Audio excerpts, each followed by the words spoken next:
Obrigado. E eu achei que se eu conseguisse fazer meus amigos do trabalho, meu namorado... Acorda, menino.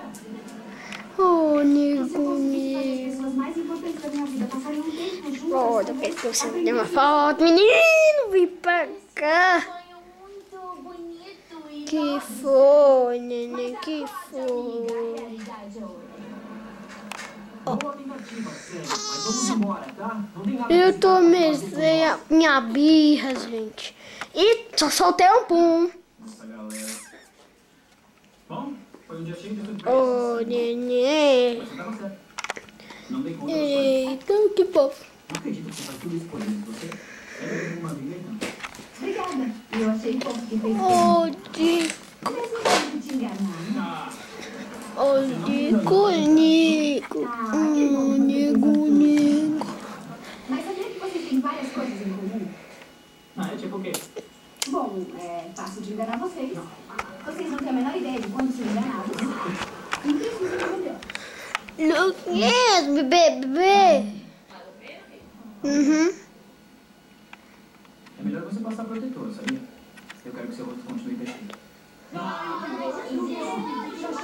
Eu já falei pra vocês se acostumarem com isso. Aqui, liga pra ele e termina.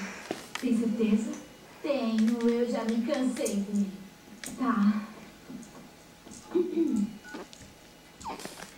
Oi, Meu Deus. isso não vai ser fácil. Mas em uma escala de 1 a 10, como você acha que foi o seu relacionamento com ela? Eu já sei como essa conversa acaba. Chad, ela não quer mais que você termine os amores pra ela. Não parece que posso mudar. Olha, Chad, acabou. Você disse que ela era gentil.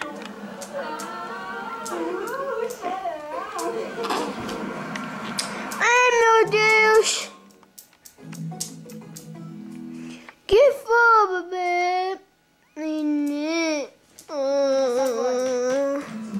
Sei lá, meus esquinos. E que passar aquela coisa que vem com Ben 10, Bob Esponja. E que passar aquela coisa que vem com Ben 10, Bob Esponja. Ai, cara.